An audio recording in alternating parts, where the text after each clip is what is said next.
Reacionário. A filiação tardia de Sérgio Moro à União Brasil pode ser o fim de sua carreira política. Este é o Reacionário e vamos reagir sobre a suposta filiação repentina de Sérgio Moro no partido União Brasil. Mas antes disso, preciso que você reaja aqui, clicando no sininho, se inscrevendo no canal, curtindo e compartilhando o nosso vídeo. Antes de abordar a mudança de partido, precisamos recapitular e voltar para o ano de 2020, com a saída do presidente Bolsonaro do PSL. A sigla já estava planejando as eleições de 22, e um dos principais nomes que se destacavam era o do ex-juiz Sérgio Moro. Ainda em 2020, tivemos muitas conversas sobre a possível candidatura de Sérgio Moro pelo PSL, e o ex-juiz começou a ser considerado uma alternativa de uma terceira via. Em outubro de 21, Moro estava conversando com alguns partidos para viabilizar sua pré-candidatura, entre eles o Podemos e o União Brasil. Em novembro de 21, o ex-juiz se filiou ao Podemos e lançou sua pré-candidatura. No final de dezembro, já havia rumores de que a União Brasil queria Sérgio Moro. No início de 2022, a pré-candidatura de Moro estava estagnada. Entre uma variação ou outra, mantinham os mesmos percentuais de dezembro, 9%. Em janeiro, já havia um suposto rumor de que Sérgio Moro, caso não chegasse a 15% até o final de março, desistiria da campanha presidencial, concorrendo ao Senado ou como deputado federal. O que nos leva à primeira pergunta: por que a campanha de Sérgio Moro estava indo de mal a pior? O primeiro motivo mais óbvio é porque ele não conseguiu se consolidar como uma terceira via. Talvez houvesse um excesso de confiança, fazendo ele acreditar que isso aqui seria possível.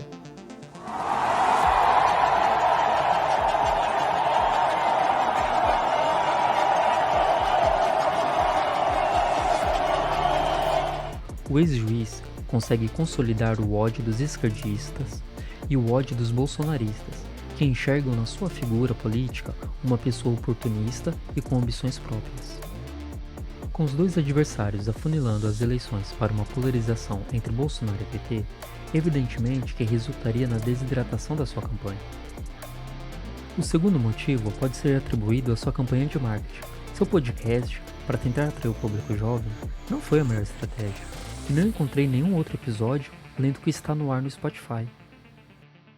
Terceiro motivo: sua passagem pelo governo Bolsonaro divide opiniões, e a sua principal estratégia consiste em ser o juiz que conseguiu pôr o Lula na prisão, e usar isso como símbolo de combate à corrupção, na tentativa de angariar os votos dos brasileiros cansados de serem roubados. E o plano B de sua estratégia é usar a sua passagem pelo governo Bolsonaro, mas devido a certas circunstâncias, vocês se recordam muito bem, a sua passagem pelo governo divide opiniões dos bolsonaristas. E por ter essa opinião divergente, ambos os lados usam isso para diminuir a sua campanha. Moro teve o apoio do MBL, e no final do dia acabou prejudicando sua campanha. O que nos leva à segunda pergunta: como o MBL conseguiu prejudicar a campanha do ex-juiz? O MBL seria responsável pelo engajamento com os jovens, tentando viabilizar a terceira via. Talvez o MBL tenha se superestimado em tamanho e força, ou não. Mas aparentemente deveria ser fácil fazer o Moro chegar aos 15%. Ou pelo menos deveria.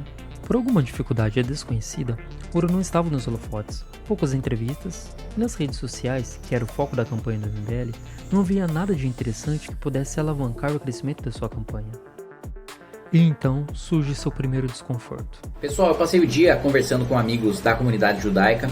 E o primeiro ponto que precisa ficar muito claro é que eu não defendi e não defendo de nenhuma maneira, em nenhum momento, criação de partido nazista. Quem está dizendo que eu disse isso está mentindo. O seu aliado e membro do MBL, o deputado federal Kim Kataguiri, se envolve em uma polêmica. E quando já estavam para esquecer esse episódio... Comportamento de uma mulher? Não, não tenho. Inclusive, é como eu te falei, se você me perguntando isso agora, eu digo pra você, foi errado o que eu falei. Não é isso que eu penso. O que eu falei foi um erro, num momento de empolgação. E, de novo, pelo amor de Deus, gente, a impressão que tá passando aqui é que eu cheguei lá, tinha um monte de gente, e eu falei, quem quer vir comigo aqui que eu vou comprar alguma coisa? Pelo amor de Deus, não é isso. Não foi, nem poderia fazer, nem que, inclusive nos áudios eu falo ali, né, ainda com modo jocoso, em modo informal, eu falo que eu não tive tempo para fazer absolutamente nada, além da missão, eu não tive tempo para tomar banho. Eu tô há 3 dias sem tomar banho. Arthur Duval seria pré-candidato ao governo do estado de São Paulo, e após o vazamento dos seus áudios, o ex-juiz veio a público dizendo que não dividiria o mesmo palanque. Essa frase do Moro foi uma tentativa de não tentarem associá-lo ao Arthur. Uma jogada da quarta dimensão, pois é o mesmo que dizer: eu não quero que você me ajude, mas eu quero que você consiga votos para mim. Mesmo não subindo no mesmo palanque, mas como não inferir a imagem do Arthur ao Sérgio Moro, quando o Arthur fosse pedir votos para o ex-juiz? Mas antes que pudessem tentar costurar uma solução para este episódio, o próprio MBL foi envolvido em uma polêmica, ou seja, um movimento que iria viabilizar o crescimento da campanha estava sobrecarregado arrumando a casa. E esse foi o momento que a sua pré-candidatura deu o último suspiro. Mas por qual motivo ele não desistiu da campanha? Essa é a nossa terceira pergunta. Talvez por insistência ou teimosia. A campanha já está acabada, sem chances reais de crescimento. Era hora de começar a planejar 2026. Porém, há rumores que dizem que ele possui um plano pessoal de governo e as suas próprias ambições. E foi quando ninguém se surpreendeu com esta notícia.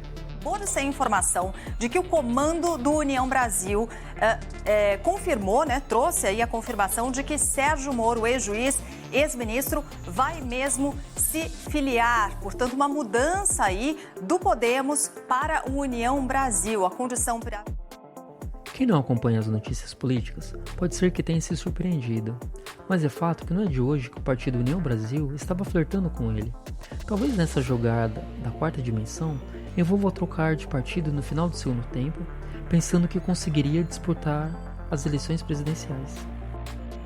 Mas recentemente, a União Brasil divulgou a seguinte nota. Mesmo o ex-juiz negando o que seria orgulho ou o ego dele falando, sair a deputado federal é mais importante para o partido, pois, se o Moro conseguir 1 milhão de votos, ele puxa a cadeira para a legenda. A saída do Moro do Podemos era previsível, e há rumores de um suposto encontro entre Renata Abreu e o Luciano Bivar para definir a sigla de Sérgio Moro. E em algum dia de fevereiro, tivemos isso. Tá saindo na imprensa e tá rolando pra valer a ideia de que o Moro não fica no Podemos e vai pro União Brasil. Ou seja, União Brasil, que é o partido que vai ter, meio que de longe, o maior tempo de TV nessas eleições, recursos quase infinito, União Brasil tem dinheiro infinito. Há rumores de que, como a sua candidatura pelo Podemos não era mais viável, ele escolheu União Brasil para continuar na disputa. Porém, a essa altura, o partido já estava dividido, e Moro, se não desistisse da disputa para presidente, teria sua filiação impugnada. E por mais que ele tenha dito que não vai ser deputado federal, tentar o Senado pode ser um risco. E o mais sensato é a candidatura a deputado federal e sua conja como deputado estadual, a dobradinha Moro. E é aqui onde ele pode se complicar. Em sua declaração, ele afirma que não será candidato a deputado federal. Caso ele não concorra ao Senado e escolha ser como deputado, será um discurso contraditório, quando ele diz que não colocará seus interesses pessoais à frente do interesse do país. E a situação fica ainda mais estranha, pois ele mudou seu domicílio eleitoral para São Paulo. Como pedir votos para um estado do qual ele não teve origens? Apenas uma mudança de CEP não é o suficiente para representar os eleitores do nosso estado. Nesse ponto, há uma contradição em seu discurso. Em seu estado, Álvaro Dias será candidato a senador, e ele não concorreria com Álvaro Dias. E no Rio de Janeiro, o ex-juiz não ganha nem para síndico de condomínio, restando São Paulo. Como se São Paulo fosse o estado plano B para qualquer candidato que não é mais bem-vindo em seu estado natal. Não é mesmo, Joyce? Eu estava na expectativa do União Brasil conseguir impugnar sua candidatura, mas acredito que o ex-juiz vai conseguir de uma forma ou de outra jogar um balde de água fria em si mesmo, seja como candidato ao Senado ou como deputado dobradinho. E aos poucos, o ex-juiz vai se desmoronando.